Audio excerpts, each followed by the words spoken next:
Hello Vijay, எப்படி இருக்கீங்க? இது உங்களுக்கான பதிவு. நான் ஒரு சிறிய அரசியல் விமர்சகர். அதிகமா ஆங்கில டிவி, நேஷனல் சேனல்ஸ்ல தான் வருவேன். தமிழ் டிவில கூப்பிட மாட்டானுங்க இந்த ஊபிஸ். நம்ம கண்டா கொஞ்சம் பயம். ஏன்னா அந்த காலத்துல நிறைய அடி வாங்கியிருக்கானுங்க. ஸோ நம்மள பத்தி ஒண்ணும் பெருசா சொல்லிக்கிறதுக்கு இல்ல. ஆனா, நீங்க என்னைக்கு அரசியலுக்கு வந்தீங்களோ, அன்னையிலேருந்து நான் சொல்றது ஒரு விஷயம். அதாவது, நீங்க அதிமுகவோட கூட்டணி வச்சுக்கணும். ஆ ஏன்னு கேட்கிறீங்களா? உங்களுக்கு அரசியல் சூட்சமம் தெரியாது. இப்பதான் கத்துக்க போறீங்க, உள்ள வந்திருக்கீங்க. அதுவும் சொந்த காச போட்டு நீங்க இறங்கியிருக்கீங்க. அது பெரிய தைரியம் வேணும். ஏன்னா, அரசியல்ல பார்த்தீங்கன்னா, எல்லாம் சுருட்டுன காச வச்சு தான் திரும்ப திரும்ப பண்றாங்களே தவிர, அந்த காலத்த விடுங்க. இப்பல்லாம் யாரும் சொந்த காச போட்டு சூனியம் வச்சுக்கிறது இல்ல. ஸோ நீங்க சொந்த காசு போட்டு வரனால, நான் என்ன சொல்லிட்டு இருந்தேன்னா, ஆரம்பத்துல இன்னைக்கு இல்ல. நான் ப்ராபப்ளி நீங்க ஆரம்பிச்சத சொல்லிக்கிட்டு இருக்குது. நீங்க அதிமுகல ஜாயின் பண்ணிக்கணும். ஆஸ் அ பார்ட்னர் ஐ மீன் அலையன்ஸா. கூட்டணியா. அப்புறம் ஒரு 5 வருஷத்துக்கு கண்டிப்பா நீங்க ஜாயின் பண்ணிட்டீங்கன்னா, எடப்பாடியார் சிஎம் ஆயிருவாரு. என்ன கொஞ்சம் எல்லாத்துக்கும் கொஞ்சம் டவுட் இருக்கும். பட் அவர் எப்படியும் சிஎம் ஆகப் போறாரு. நீங்க வந்துட்டீங்கன்னா வலுவா. நீங்க வரலன்னா ஒரு 150 சீட் வாங்குவாரு. நீங்க வந்துட்டீங்கன்னா 234க்கு 234 தான். சோ அப்படி வாங்கிட்டாருன்னா நீங்க துணை முதல்வர். சோ 5 வருஷத்துக்கு எடப்பாடியார் அண்ணன் கீழ நீங்க அரசியல்லாம் என்ன கத்துக்கலாம். சோ நான் உடனே நீங்க அதிமுககாரர் அதனால தான் அப்படி பேசுறீங்கன்னா, நான் அதிமுககாரர்லாம் கிடையாது.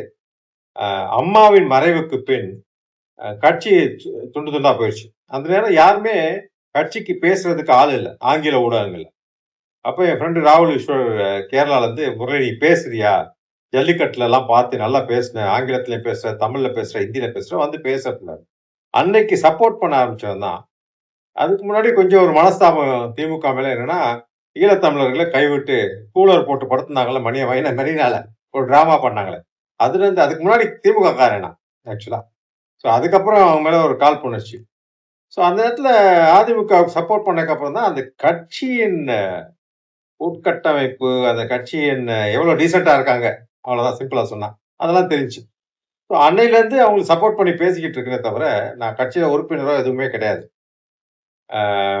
அது ஒண்ணு. 2வது சங்கிம்பானுங்க. எனக்கு சங்கியும் கிடையாது, புங்கியும் கிடையாது. ஏன்னா ஈஷாவ வலுவா எதிர்க்கிறவன். அம்பானி விட்டு வன்தாராவ எதிர்க்கிறவன். இதுதான் என்னுடைய பேக்கிரவுண்ட். இதுதான் நான் எப்படி அதிமுகவுக்கு சப்போர்ட் பண்றேன். நான் எதுக்கு உங்களுக்கு சொன்னேன்னா, நீங்க 5 வருஷம் நீங்க கத்துக்குவீங்க. 2026ல 31 வரைக்கும். 31ல நீங்க முதல்வர் ஆயிருவீங்க. இந்த கட்சியே தலைமை தேடி நிக்குது. எடப்பாடியார் இன்னைக்கு தலைமையா இருக்கா, அவருக்கு வயசாயிருச்சு. அடுத்த 31ல நிப்பாருன்னு சொல்ல முடியாது. ஆனா உங்களுக்கு அந்த சான்ஸ் கிடைக்கும். இந்த கட்சியே உங்க கூட வந்துரும்னு சொல்லிட்டு அன்னையிலிருந்து நான் சொல்லிக்கிட்டு இருக்கேன். ஏன்னா இது சினிமாக்காரர்களால் உண்டாக்கப்பட்ட கட்சி. ஒரு கவர்ச்சியான கட்சி. புரட்சி தலைவரும் சரி, புரட்சி தலைவி அம்மாவும் சரி. அடுத்து நீங்க வாரிசா வர்றத நோ டவுட் ஈஸியா நீங்க வந்திருக்கலாம். இன்னொரு விஷயம் சொல்றேன். உங்க வீட்டுல 40 வருஷமா ஒருத்தர் சாரதியா இருக்காரு. அவர் என் பங்காளி. சோ உண்ட வீட்டுக்கு நாங்க என்னைக்கு துரோகம் பண்ண மாட்டோம். என்ன? நாங்க முக்குளத்தோர். சோ நார்மலா நாங்க யாருக்கும் துரோகம் பண்ண மாட்டோம். அதுவும் உண்ட வீட்டுக்கெல்லாம் சான்ஸே கிடையாது. சோ அவர்ட்ட கேட்டு வேணா நீங்க தெரிஞ்சுக்கலாம். இந்த செய்தி உங்களுக்காக. ஒரு நல்ல முடிவா எடுங்க. என்ன? நெருங்கி வந்துட்டீங்க. முடிச்சிருவோம்.